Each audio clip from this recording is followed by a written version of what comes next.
Welcome back to the Burrow-Shire Podcast. I'm Brandon Vaught, and as always, I'm joined by Father Blake Britton. Father Blake, always good to see you. Likewise, brother. Looking forward to it. Today, we're going to be talking about what to watch and how to watch it, and that primarily refers to movies and TV shows. What type of entertainment should we consume as Catholics? But we also want to expand it a little bit to books, to video games, any type of entertainment that we consume. I hear this a lot from my friends, and I know, Father Blake, as a young priest, you hear it from a lot of young adults especially, that are trying to discern, there's so much out there. There's so many questions when it comes to morality and sensitivities, what's good for my soul. I think especially, we joked way before we started this podcast that we should do an episode on like Harry Potter, Game of Thrones, Latin Mass. We could pack like every controversial subject into one podcast. It'd probably get 1 million views. Right. But some of those completely clickbait kind of topic. But I think that speaks to the fact that some of these types of entertainment, the Harry Potter series, one example, Game of Thrones, violent video games would be another one. They're flashpoints for a lot of people. Some people argue in their favor. Others think they're morally reprehensible. So we kind of wanted to talk through some principles here. And this isn't just a didactic episode of us just teaching lessons. These are things that Father Blake and I have talked about many times with the books that we read and the movies that we watch. So I hope this will be an expansion of some conversations that Father Blake and I have shared. So where do you want to start, Father Blake? Yeah, this really is a point of concern, especially pastorally. The amount of young adults, millennials, Gen Zers that I have in the confessional or that I have in pastoral counseling who are always asking these questions, especially nowadays in the entertainment industry, when there really is a lot of things that could be harmful spiritually, but there's also some really beautiful things that transmit virtue and help us understand where culture is and keep our sort of finger on the pulse of culture, if you will. And so I think this is going to be a really enriching experience for all of us as we discern more deeply how can we, with the Catholic mindset, approach entertainment mediums and really ask for the Holy Spirit's guidance on how these can enrich our spiritual lives. Maybe one place to start here is I know a lot of Catholics want something analogous to the old Index of Forbidden Books. You remember the Vatican used to have this formal index where books would not just be added to the list, sometimes they'd be removed from the list, but it was kind of a list of not just heretical theological books, but any books that are morally objectionable, scandalous. And it was kind of easy for Catholics in past centuries to say, look, if it's on the list, it's a no-go for me. Like under no circumstance would I want to read that book, and vice versa. If it's not on the Index of Forbidden Books, well, maybe it's permissible. But the church doesn't have an Index of Forbidden Movies or, an Index of Forbidden Video Games. What do you think about this general approach that, a book or a video game or movie is either totally good for everyone or totally bad and should be prohibited for everyone? Right. Well, that's a complex question because there are multiple levels of morality and theology that we have to answer in this particular topic. So first of all, there would be some form of benefit, of course, to having something come from the Holy See or maybe even from our bishops' conference, helping us discern certain films or backgrounds. And actually, I remember growing up, we have a newspaper in our province called the Florida Catholic. And they used to have, I don't know if they still do, not that I've seen, but they used to have a section on movies that were coming out in theaters. And it was like a parent's guide for morality and spirituality. And it would give you, definitely don't take your kids to see this movie, or you shouldn't see this movie. It's morally an illicit kind of thing to subject your soul to. Or they would say, there's some scenes in there that are difficult. There's maybe some violence that may cause some discomfort, but overall the themes of the movie are very deep and even have a Christian context. So there is some value to that and having the magisterium help guide our discernment. That being said, Mother Church is also very adamant on giving us the freedom to mature in our own discernment. So although we have the guidance of Mother Church and her teachings, she doesn't want to dictate to us these kind of things that we should be doing and should not be doing, because that would be an immature way for a soul to really respond to truth and to the gospel. And so the church does really focus more on conscience formation and really forming within the depths of the heart of the human person a virtuous life, a deep desire for holiness. And what will happen through that virtue formation is that our appetites, our desires, our inclinations will naturally be oriented towards the good, the true, and the beautiful. And that will allow us now the strength and the discernment of heart to see what kind of things we should be exposing our souls towards. That reminds me of this distinction between two different moral frameworks. On the one hand, you have what's called the deontological or the legalistic format, which is here's a big list of things not to do and a big list of things to do. And to be a moral person means doing the good things and avoiding the bad things. That's one moral system. The other moral system is called virtue ethics. And virtue ethics isn't concerned with necessarily with the morality of particular acts. It's about shaping you to become a particular type of virtuous person. Right. So it says Right. to become moral means to arrange your decisions, the pattern of your life, the things you consume, so that it's drawing you to become more virtuous. You know, if you want to know what the good thing to do is, find the good man and then imitate him. Do those Right. sorts of things. And it seems And this like comes from Aristotle in his Metaphysics, but also Thomas Aquinas will take this up in his Summa, and he will speak this ancient Latin maxim, which has become really a guardian of my own moral life and development. Agere sequitur esse. Action flows from being. See, nowadays we get this backwards. We think that being flows from action, but that's not necessarily the case. The proper orientation of a Christian soul is that we shape our being according to the good, the true, and the beautiful. And as we shape our being, as we expose ourselves to the beautiful, as we expose ourselves to the true, as we expose ourselves to the good by being with virtuous, holy men and women, by seeing beautiful sacred art, by listening to sacred music and also classical music and different forms of beauty, then our being now in its very existence becomes shaped and oriented towards that which is good, true, and beautiful. And it allows us now to really see, you know what, actually that isn't attractive to me. So maybe before that might have been attractive to me. And I see this on a regular basis, especially with people who have had really profound conversion experiences, to where something immoral or something that was really virtually ugly was attractive to them. And then after they meet Jesus Christ and they're exposed to the truth of Mother Church, all of a sudden that thing is no longer attractive to them. They're like, oh, I can't believe I used to do that, or I used to go to that kind of place, or I used to watch that kind of movie. It's not even attractive to me anymore. And that's because their soul now has been formed to be able to discern and have proper appetites and to consume those things which are good for it. I like the way you described it, because in that scenario, it's not like the person is, again, going down a list of movies or places, experiences, and finding that movie on the bad list and saying, oh, I got to avoid it because it's on the bad list. Instead, they're recognizing the qualities of that movie are not engendering the type of virtue that I'm now pursuing. It's not helping me to become the type of person that I want to become. Yeah. And that's also important, by the way, just for raising children. For our parents who are listening, I know we have a lot of young parents who listen to our podcast. We thank you. It's such a blessing to get all of your messages and all of your post comments, and we read all of them. So thank you so much for sharing with us. And we know that a lot of you are concerned about how to raise your children in contemporary society. And that's one of the best things that we could do for them, is if we really allow them to experience the beauty of a great home life, the goodness of our own charity within the four walls of our home, the truth of Mother Church and the Catechism and the teachings of the Second Vatican Council and the church history and the fathers.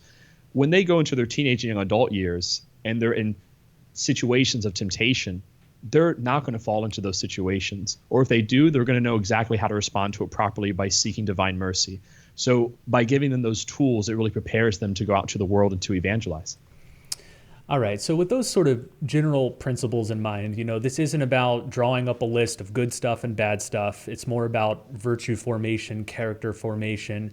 We're also going to presume that, you know, you're a faithful Catholic pursuing the life of holiness. So with all those foundational things in place, maybe for the rest of this episode, let's walk through just some general principles that will help you to discern what to watch and how to watch it. The first one here, it's something you and I have talked a lot about, and it's newer for me. I know this has been something you've practiced for a while, but I've only really committed to it for a handful of years, and that's to really favor innocence and purity, and to protect the purity of your soul when it comes to media. Like growing up, I would have zero qualms playing the most violent video games, watching the most body videos. I just assumed that's just something I'm enjoying as entertainment. It's not really affecting my soul in any way. You know, it's leaving no permanent effect.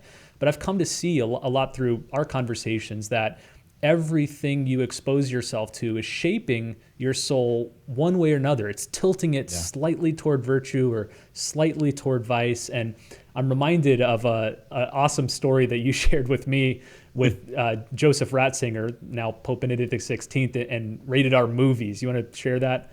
Yeah, it's a beautiful story. One time he was asked, have you ever seen a rated R movie? And he really didn't understand the categorization of that, because obviously that's before his time.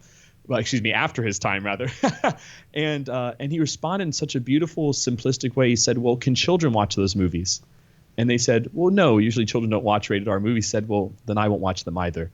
And it was this notion of he's a child. He has a childlike heart. He sees himself as a child of God. And here, of course, is really one of the most intellectually, spiritually mature individuals of our age, Pope Benedict XVI.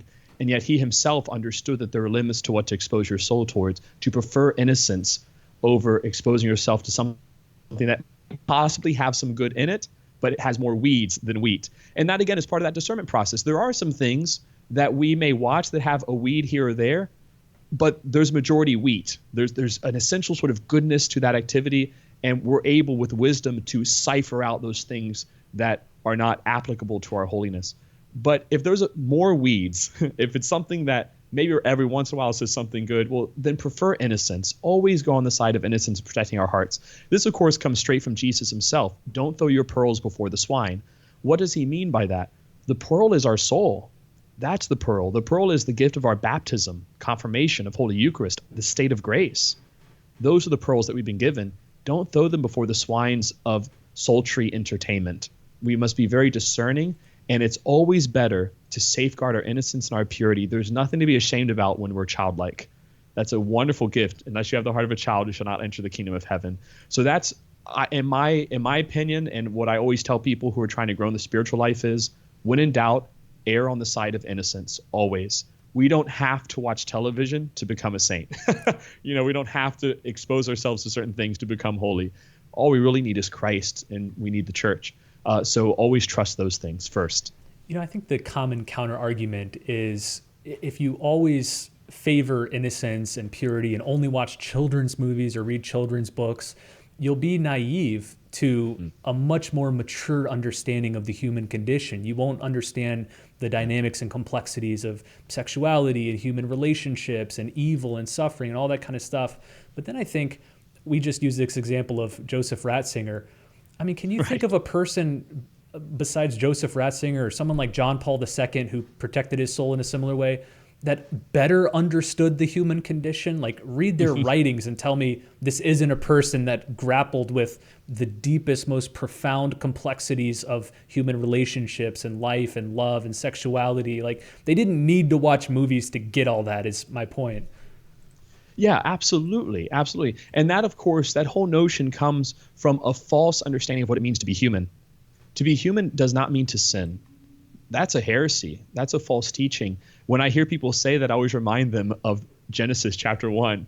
He made them good, which in the original Hebrew means morally upright. Adam and Eve were sinless. To be truly human is to be without sin. This is why Jesus Christ is fully human and fully divine, because he is like us in all things but sin. That but sin part is what makes him fully human and us not. And we're trying to reclaim our humanity by the graces and the sacrifice of Christ, and by allowing him to transform our sinfulness into avenues of grace. So first and foremost, that comes from a misunderstanding of what it means to be human. But also, of course, you're right, St. John Vianney was sent to a parish that was filled with drunks and prostitutes. He did not have to be drunk and go with a prostitute to learn how to minister to them. That was not a precursor or prerequisite for him being a good priest. He was among the most innocent of souls, and it was his innocence, it was his purity of heart that allowed him to properly give the people what they actually wanted, which was not alcohol and which was not lust. It was Jesus and the goodness of his heart and the purity of his soul. That's what they were really longing for. And so when we allow ourselves to be formed in the same way, Christ is able to use that as a grace. And of course, it would be illogical, or irrational to assume that we just have to read like the children's Bible all the time and think that that will maintain childish kind of hearts. There's a difference between being childish and childlike. So being childish, having naivete, that's not a virtue. But being childlike and preserving the innocence of your soul, that is a virtue. And the distinction, of course, lies in our maturity and our understanding of the truth. Let's turn to another principle. We've talked about this, I think, on a past episode when it came to the question of what type of Catholic media should we consume? Catholic websites, Catholic news, Catholic YouTube channels. But I think it applies more broadly to the bigger realm of all movies or video games. And that's this criteria. Does this thing that I'm absorbing produce or inhibit the fruits of the Holy Spirit? So if you look at Galatians chapter 5, verse 22, Paul lays out the fruits of the Spirit, which are basically signals that the Holy Spirit is active and alive in whatever you're discerning. So these would include love, joy, peace, patience, kindness, gentleness, self-control. So ask yourself, when I watch this movie, or even when I watch this trailer, I haven't even seen the movie, but I'm trying to figure out if I want to watch the movie, do I think it's likely that I'm going to finish that movie with more love, joy, peace, patience, kindness, gentleness, self-control, or less? To me, that's always a fantastic criteria. It doesn't prohibit even dark or macabre movies. Some of them will. Like one of my favorite books, I'm not as huge a fan of the movie, is Cormac McCarthy's The Road. And it's this apocalyptic novel of this father dragging his son through this barren wasteland of horror. I mean, cannibalists, death, disease. It's one of the darkest stories I think I've ever read, but it's deeply moving because the father is so committed to sacrificing himself for the son. The son is carrying the flame. He keeps encouraging him to carry the flame, carry the flame. So many spiritual overtones throughout the book, but you finish it and you're not left hopeless. Your soul has been deeply stirred by the relationship between the father and the son, his commitment to love and paternal care and all that stuff. So by that criteria, to me, it fills me with more of the fruits of the Spirit. So I've always loved that criteria. Is it leaving you with more or less of the fruits of the Spirit? There's an important Catholic principle in what you just said as well, Brandon. The fact that in order for something to be Christian or Catholic, it does not explicitly need to say the name of Jesus. It doesn't need to be explicitly Christian or Catholic. There could be an implicit kind of genius. Most perfect example in our recent age, of course, is J.R.R. Tolkien's Lord of the Rings series. There is a profoundly Catholic work that does not mention the name of Jesus a single time. But what makes it Catholic is the fact that the medium itself is used to transmit eternal truths. The medium itself, even though it uses magic, it uses sorcery, it uses violence, it uses these kind of monsters and this war that's going on, all those things in the end are not really the main focus of that book, but rather he's world building in order to transmit deeper truths that are essentially Catholic truths. This notion of self-sacrificial love, of carrying things to the very end, of perseverance, of giving yourself in virtue and honor and valor. Of course, all these things are reminiscent of Christ himself and what he's done for our salvation. So when you read Lord of the Rings, it stirs something within you. And of course, that's the Catholic principle of your baptism that it's stirring. And it's similar for some of these films and books that we'll be talking about later on as well, such as one that you just mentioned. Let's talk more about fantasy. Let's maybe stick on that for a little bit. I think you probably read more fantasy than I do, and certainly in the world of video games, most video games that are popular and that you like are fantastical. They're not historical reenactments. I think the criticism a lot of these types of media get is that they're so escapist. They take you away from reality and not toward reality. And I think back to, we did a few episodes back on, I forgot what the general topic was. We were talking about shaping your soul and making the proper distinction between fantasy and reality. And we were discouraging people away from fantasy. So how do we reconcile all this, that we want to stick with the real? If that's the case, then should we consume media that promotes fantastical worlds and stories? Yeah, we mentioned that in two podcasts, and the one on video games as well as the one on spiritual woundedness and how to distinguish between fantasy and reality. So in order to answer this question, I am yet again going to implore the intercession of J.R.R. Tolkien. You've already reached your limit. 2 per episode, 2 Tolkien references per episode. So for those of you who don't know, we get 2 Tolkien references per episode. We get 2 Chesterton references per episode. I've got some Chesterton coming up, so we will hit that criteria. But I made that deal so I can make infinite Ratzinger references, Pope Benedict references, the whole podcast. There are no Ratzinger limits. So that's the payoff. this wonderful essay that J.R. stories. I strongly encourage our viewers and listeners to please read that essay. It's fantastic, no pun intended. Say it again. What was the title? On fairy stories. On fairy stories. On right. fairy stories. So it's actually an essay that he gave, a lecture that he gave, but there's some commentary at the end of it. So it's not a book properly speaking. But this lecture, this essay, reflects on the distinction between fantasy in the bad sense and fantasy in the good sense, and what he calls the land of fairy.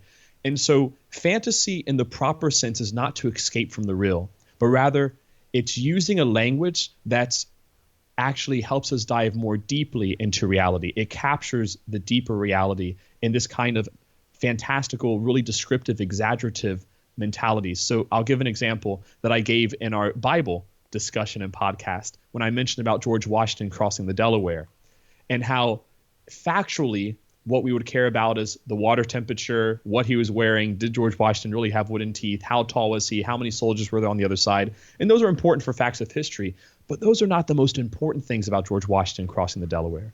It's much more important the valor that it took for him to do so, the sacrificial spirit that this man who was a founder of our country, what he gave up in order to work for the United States of America.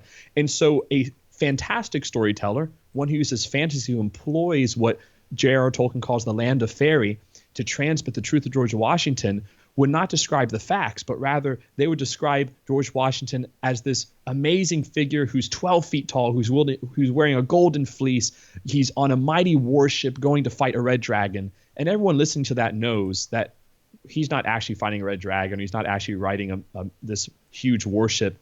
But all those things are symbols of deeper truths. And those deeper truths are his courage and are his sacrifice and his ability to fight this really terrible, seemingly undefeatable beast, which was the British Army at that time, the most powerful army on the planet. So that's what authentic fantasy does. It employs the imagination, which is a gift from the Lord, and imagination, the ability to manifest images, to make images. It employs the imagination for the sake of diving deeper into reality through sign and through symbol. This is also what we call myth.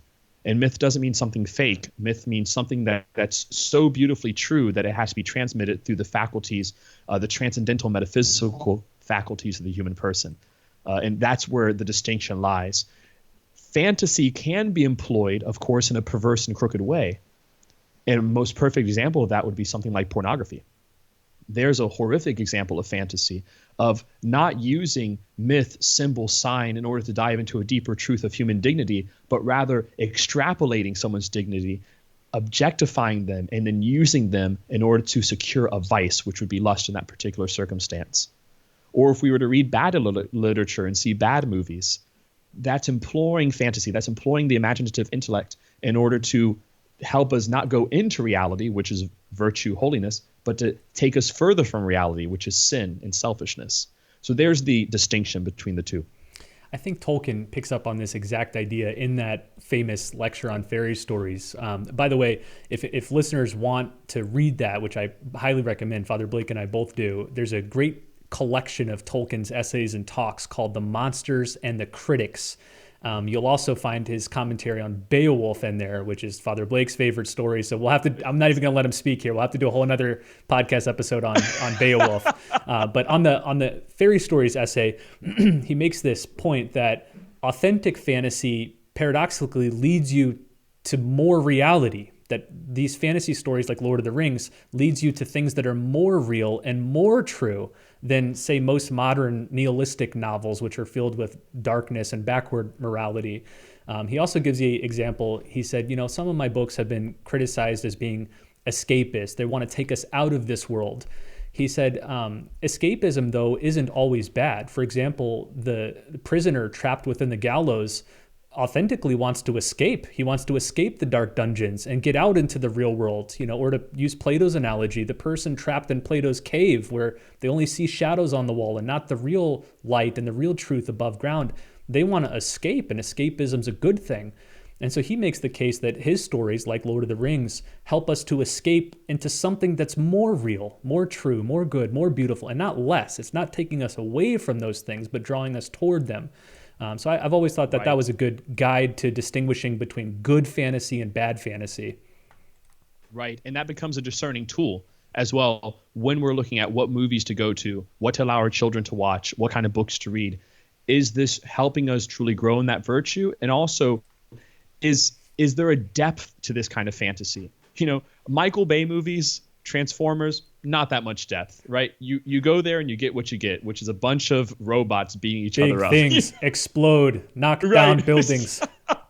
And I said that about the new Jurassic World movie because I remember a lot of people were bashing it because they were so upset about Jurassic World and what happened. I said, guys, I went there and I got exactly what I wanted. Dinosaurs fighting each other. That was the level of my expectation. Right. Yeah. Like, that was my expectation. I'm not looking for deep philosophical, metaphysical truths here in Jurassic World, okay? But there are some other films that try to transmit those kind of things and do a very poor job, and I'll be more critical about those films.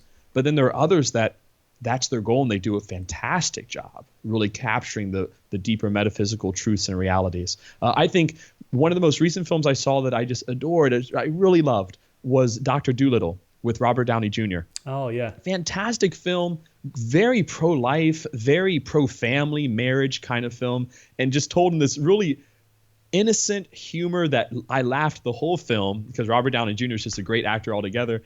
And seeing that movie, I was like, you know what? This is a good movie for virtue formation. The little boy in that movie has to be courageous, has to overcome his fears. So there's just a lot of good morals in there. There's an example of good fantasy. It was a fantastic story that was used to transmit these deeper truths and messages. Let's talk about two flashpoints when it comes to movies and video games and books, and that's sexuality and violence. For a lot of people, and I'm not making any moral judgments here, just laying out two different positions. For a lot of people, if a movie contains a scene of nudity, it's automatically off limits. Or if a video game contains gratuitous violence, it's non-playable. Other people, I think, have a more licentious view where no amount of nudity or violence would discredit a film. You could see anything you want. I think most Catholics find themselves somewhere in the middle there, which is in many ways the trickier position because it's not a binary rejection or a binary license to watch anything and everything. So help us discern pastorally through these two particular areas, sexuality and violence. How do we navigate which movies or video games or books to watch with those? Yeah, wonderful question. And these are, of course, two different areas of morality that have their own intricacies and subtleties, so we'll have to address them as such. First of all, when it comes to sexuality, this most intimate form of human expression, this most intimate form of communion and union, and of course, the dignity of the human body itself, nudity is never an acceptable thing to observe in any sort of film or even in any sort of literature or anything like that. You have these, of course, romantic novels that are just so gratuitous sometimes that I hear, especially a lot of even some of my female parishioners share about that they read and they're looking at like 50 Shades of Grey, right? Totally inappropriate, immoral literature to expose our souls to. Why do I say that? I'm not being a prude. It's the complete opposite. The nakedness of our body was intended to be seen by only one person or consecrated to one person. So in my case, my body, the gift of my flesh, was called to be consecrated to Christ and to the church in celibacy. And that gift of nakedness is not to be seen by anyone. It's something that's to safeguard. The same thing when we come to marriage, however. You have marriage, that nakedness, that gift of your body is meant only to be seen by one human being on this planet and to be given in that way. And of course, I'm taking out of the equation here medical visits and that sort of stuff. So that's obviously logically sometimes we have to do certain things whenever we need medical attention. But outside of that, in the ordinary circumstance, there's only one person who is allowed the gift of that nakedness, as St. John Paul II would talk about, and that is your spouse. That's who you've given yourself to. Outside of that, no one should be seeing the nakedness of your body because that's such a sacred, beautiful gift that reveals so much of who you are. We're bodily and spiritual creatures, which means that when you see my body, you're not just seeing the shell of my soul. When you see my body, you're seeing me as well. So nudity is acceptable in any kind of filmography for sure, but even when it comes to literature, if it gets too gratuitously sexual, and especially if it shows anything, it needs to be something that's fast forwarded or something that you don't watch at all. So and there's also no age limit. I know there's some people who say, well, I'm a grown adult man now. Okay, I don't care how grown adult man you are. Okay, that's never an acceptable thing to expose our minds, our hearts, our eyes to. What we see, we can never unsee. The human mind, memory, was created to be eternal. It was created to be impressed upon by truth and to recall truth. This is why trauma is so difficult to deal with. When someone's seen something traumatic, it impresses itself upon the intellect and the mind to such a degree as not to be forgotten, because we were created for goodness, and the brain is actually wired to never forget because we're supposed to see beautiful things. But unfortunately, in a broken world, that's not always the case, and that's why we have reconciliation and healing and prayer. So when it comes to nudity, that's never an acceptable thing to definitely to see or even to read.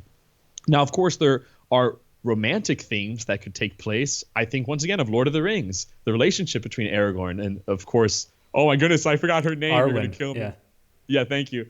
So there's a romantic context there, but it's what I call romantic chastity, meaning that it's a romance that's so beautiful and actually even more attractive and pure that you see their love, and it inspires you. It inspires you to the marriage that they eventually have, and they share this kind of love in a pure setting. So there's a way to integrate romance into novels and to integrate romance into television, of course, and that's a beautiful human experience. But to go beyond that to that which is properly in the realm of privacy and properly in the realm of respecting human dignity and intimacy, that's crossing a line that we should not cross. When it comes to violence, that's a little bit different. Again, violence is not at the same degree as sexuality. That's much more of an intimate practice. Of course, we're all in agreement that horrific, gory things, such as in horror movies or even some war movies, it's not something that we should be exposing our minds, hearts, bodies, and souls towards. But there is a level of violence that if your soul is able to, you don't have to, and this is another point I want to emphasize, none of these things are necessary for your salvation. So if you don't feel comfortable watching something like Braveheart, if you don't feel comfortable watching something like Gladiator or whatever it may be, with some of these films that are a little more violent, that's okay. Like, you don't have to. Be at peace with that. It's okay if your soul is sensitive to that sort of things, and thank the Lord for that gift. But at the same time, it doesn't necessarily mean that those kind of films that have that kind of violence, just because it's portraying a historical component, are immoral. Now, if it is overly emphatic on the violence, I think of something like a Quentin Tarantino film, which are not moral films to watch, are not moral films to expose our heart towards. They're just so unnecessarily brutal and graphic, and really to show the degradation of a human body to such a degree that it's disgusting. That's not appropriate to expose our souls to. But then you look at something, there are movies about Joan of Arc, and it shows sword fighting and gore because she fought in the wars. You see even movies about certain lives of the saints and certain heroes, Winston Churchill, George Washington. These films show this kind of violence, but it's not for the sake of the violence itself, it's to portray the reality of the history that they went through. So there's always these mature, discerning moments that we have to go through, and of course has to be age appropriate as well. So children should not be watching Patton, which is one of my favorite films about General Patton. But at the same time, children can watch something else whenever they get older, right? So we have to be discerning also as far as age goes. So those are some of the basic principles as far as guiding your soul. But if it's something that you're watching and you feel within your heart like there's a question, you should probably stop watching that thing and pray about it before you continue. Well, I'll observe that in your Aragorn Arwen answer, that was in fact the third Tolkien mention of the episode. So punishments will come later for exceeding the two Tolkien mention limit. I'm sorry. I remember reading a line that I thought was very perceptive from G.K. Chesterton. I don't know if he was asked this question or he was writing an essay on it between, for him, someone was asking about the permissibility of reading murder mysteries. In the early 20th century, murder mysteries had this meteoric rise. Chesterton himself wrote a ton of them with his Father Brown detective character. In fact, I think in Chesterton's autobiography, he says somewhere that, like, in my life, I've killed thousands of people. The only distinction is that I did it all with a pen and a paper, and I killed them all in various ways on this page. But anyway, someone asked him about the moral permissibility of reading these novels, which contain a lot of murder, a lot of killing, a lot of violence, people being decapitated, all this kind of stuff. And they're like, how can you say that's okay, but then reading like a trashy romance book isn't okay? And one distinction he made was that by and large, when people read or see violence on TV or in movies or in video games, they aren't immediately triggered to sin. they aren't immediately tempted. When you read a murder mystery, you're not immediately tempted to go and murder somebody. But the opposite is true when it comes to nudity and sexuality, that for most people, and I'm overgeneralizing here probably, but especially for most men, if you see a scene of sexuality, if you see a naked woman, you're naturally biologically wired to lust after that, that the very act itself draws you to sin, tempts you to sin. It's almost difficult to avoid. So I've always thought that was a helpful distinction. And then another one I've seen made is between sexuality depicted in movies and television versus, say, a scene written in a novel, not in a gratuitous way, but just a scene describing, two characters that had sexual relations. The one in the movie or TV inevitably involves real people committing either real or simulated acts of sexuality with people who aren't their spouses, right? 99.99% of the time, the actors are unrelated. They're not married to each other. So it inevitably involves sinful behavior. So by watching and reviewing it, you're participating, even remotely, in actual physical sinful behavior involving real human beings. Whereas a novel, especially if it's a fictional novel, is describing a scene, and again, hopefully in balanced and measured language with enough veil over the intimacy, but it's describing something that didn't really happen between two real people. So your cooperation is a bit more remote. I've always found that helpful, although I'd emphasize what you said, Father Blake, that even then you want to be careful that you're not reading things that cross the line into gratuitous sexuality that arouse lustful thoughts. I just got finished, I think I told you this, that Kathleen and I had an agreement that I would read her favorite book of all time, which is Pride and Prejudice. She would read my favorite book of all time, which is Lord of the Rings, fourth Tolkien reference of the episode now. Fourth Tolkien reference. And I think I obviously got the best side of that bargain because Lord of the Rings is like 4 times longer than Pride and Prejudice. But anyway, we read Pride and Prejudice together. Amazing book. I can't believe it's my first Jane Austen book. I can't believe I didn't read it earlier. It's way more humorous than I thought, way more engaging than I imagined. But what I was especially drawn to was the romance. It's a deeply moving romantic awakening among Elizabeth Bennet and Mr. Darcy. There's not a scene of sexuality in the book. A couple times it's implied very loosely that this couple lived together, spent the night together. No direct descriptions of sexual behavior, no scenes of nudity, nothing like that. Yet still, when you finish that book, you think, I far more profoundly understand the human condition, human sexuality, romance, man and woman, relations between the two of them, way more better understand it than watching, the latest 2-hour, Netflix series or HBO series that is packed with gratuitous nudity. So it goes back to our earlier point that of course you don't need any of this stuff to be holy and to be a saint, but right. Even the arguments of people in its favor that, well, that stuff can be good in some situations because it teaches you something about humanity that you wouldn't get otherwise. I would balk at that type of argument. I think look back to the Jane Austens of the world, the Chestertons of the world, all those who write about romance without tending toward gratuitous sexuality and say those guys did it way better. Yeah, oh, absolutely. And without alluding to any of those things very explicitly, they transmitted the reality much more clearly and deeply. Of course, the new frontier in this discernment, especially for parents, is going to be the video game realm, which, as you know, is a realm that's very close to my own heart as a gamer. And the same rules apply. There are video games now that have nudity in them, very explicit nudity. You look at something like The Witcher 3. The Witcher, and it's aggravating actually because The Witcher itself, really cool action game, especially again for young men. They just love the notion of going out and being this sort of monster hunter, It's just a really cool game with it's a wonderful RPG, amazing graphics, fantastic soundtrack. I don't play the game. And the reason being is that there's just too many scenes in there, and it would not be moral for me as a Catholic man, but especially as a Catholic priest, to expose my mind, heart, body, and soul to a video game such as that. So I don't play the game, and it's upsetting, but that's a moral line that we have to draw in order to protect our souls. So it's the same kind of principles apply in the video game realm. It would be important, especially for parents, to really ask their kids and to even read the ratings on your video games that your kids are playing. If you have a young man playing Witcher 3, just know that he is seeing explicit scenes in that video game. And it's like, that's a dangerous thing to expose his heart to, even virtually.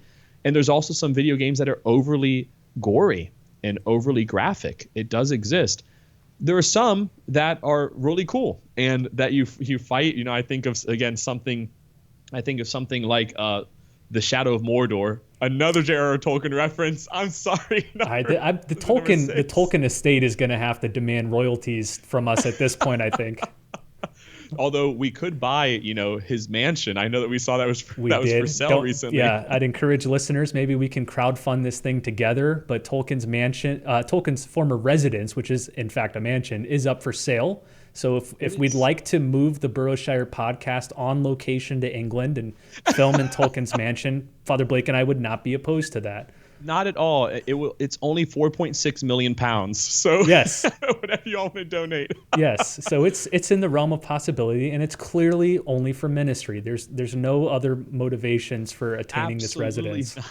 Absolutely not. It's just for the sake of salvation of souls that we buy that house. But you look at something like the video game Shadow of Mordor, which is based on Tolkien, on his world. It's an incredible game. Awesome. Great sort of fight scenes. Of course, you're fighting for the sake of goodness, and you're trying to defend Middle-earth. So there's a way that you can have these kind of virtue formation, especially in young men who desire courage and heroism, but without any sort of gore. So just be aware of that as well, that in the video game world, this is also a conversation that needs to happen. Well, let's wrap up here. We got maybe 5-10 minutes left. Let's talk about the mindset that Christians should have when watching movies. So everything we've talked about to this point is kind of helping to discern what things we should absorb, what movies we should watch, books we read, video games we play. But suppose we've got, our acceptable grouping of media. How should we absorb it? I assume more than just a passive take in whatever we see. We should watch it with a certain orientation. What does that look like? The Catholic is always an observer. This is one of the geniuses of our faith, that we're people who dynamically interact with the realities around us. And this needs to be inclusive of the entertainment industry. My youngest brother, his name's Jacob, he always makes fun of me because he says, you can never just watch a movie with Blake. He's like, if you go with Father Blake to a movie theater, get ready for an hour-and-a-half dissertation on that film afterwards. He's like, I just wanted to go see the movie. But this is a way that a Catholic views and watches things. For example, when I went and saw the Dr. Dolittle movie, it was a cute film. You could go there just to watch and have some good laughs and some fun and then leave and forget about it.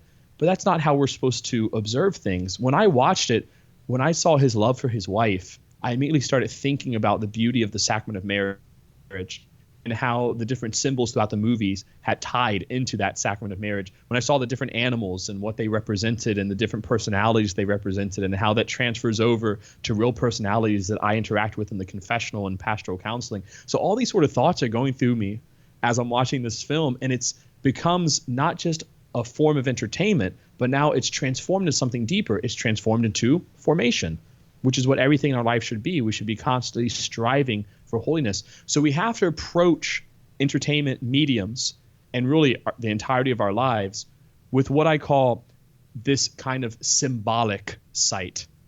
So everything is symbol, meaning everything is sacramental. Everything is pointing towards a higher truth around us. And this is how we need to start interpreting reality, that what we see at face value, but also we have to go to the next level of sight. What T.A. Barron will call in his wonderful book series, Merlin, second sight. And Merlin has this gift where he loses his sight in the first book, which is called The Lost Years of Merlin. And he thinks that he's blind. And it's only through his deep desire, his deep love to see reality, that he develops this second sight, this sort of magical ability to see the real essence of things. And this becomes the sight that Merlin has for the rest of his life. So it's the same thing for us. We need to develop this second sight that's able to see the symbolique, the real essence of things, and to see that everything points to something else, and that it's not just face value reality. We can't just be an empirical people. We have to be a sacramental people. And there's a difference between those two things. Another principle that anybody who's been watching Bishop Robert Barron, then Father Barron when he first started, watch his YouTube commentaries where he speaks about contemporary films and books and current events. He's always looking for what he calls the seeds of the word. And this is an ancient concept going back to the church fathers, that even within pagan religions and literature and poetry, you can find seeds of truth and goodness and beauty. that can be used as bridges to the gospel. You know, you can point out in this or that secular film or book, oh, see that. Everything you love about that is really something that's pointing toward Christ. It's really a ray of the light that's stemming from the Son of God. Bishop Barron's favorite example is the Clint Eastwood movie Gran Torino. And without giving away too many spoilers, there's a scene at the end where the main character makes this massively sacrificial act, which not only saves somebody, but diffuses the dark powers of the world. And Bishop Barron says, there's no better depiction in film of the atonement of Christ, of what Christ is doing on the cross. And the reason that's so powerful is if you watch the Clint Eastwood film first, and you're drawn to the beauty and power of this fictional character's act, then when you encounter Christ doing the same thing in the Gospels, your mind is immediately ready to accept the full force of that. You're prepared for it, you know? It reminds me of another story. A mother of a young boy sent a letter to C.S. Lewis, and she said, "Dear Mr. Lewis, my young son is reading your Chronicles of Narnia series, and he loves them. He's just eating it up. He started with The Lion, the Witch, and the Wardrobe. He's read all the books. But I'm writing because I'm a little worried about how infatuated he's become with Aslan. He's always speaking about Aslan, all the great things about Aslan. And I'm worried that he's idolizing Aslan and maybe even likes Aslan more than Jesus." And Lewis, this was very perceptive, he wrote back to her and calmed her nerves and said, "Dear ma'am, don't worry. Everything that your son loves about Aslan, he'll soon discover and love in Jesus Christ, because Aslan is just a Christ figure." And so he's like, don't be worried that he's found the seeds of the word and become enchanted by them. That's a good thing, because now his heart and his mind are prepared for the real thing that those seeds point to. Right. And that lens also helps us to see how the world is aching for Christ. I see this very commonly now with contemporary Hollywood films, which tend to be a little bit more agnostic or atheistic and portray worlds that are not really religious. And of course, that's not the real world. The real world is a religious world. It has to be. Christ has died, Christ is risen, Christ will come again. But I find it interesting how Hollywood movies, especially nowadays, always try to depict things outside as if religion is a non-issue in the world.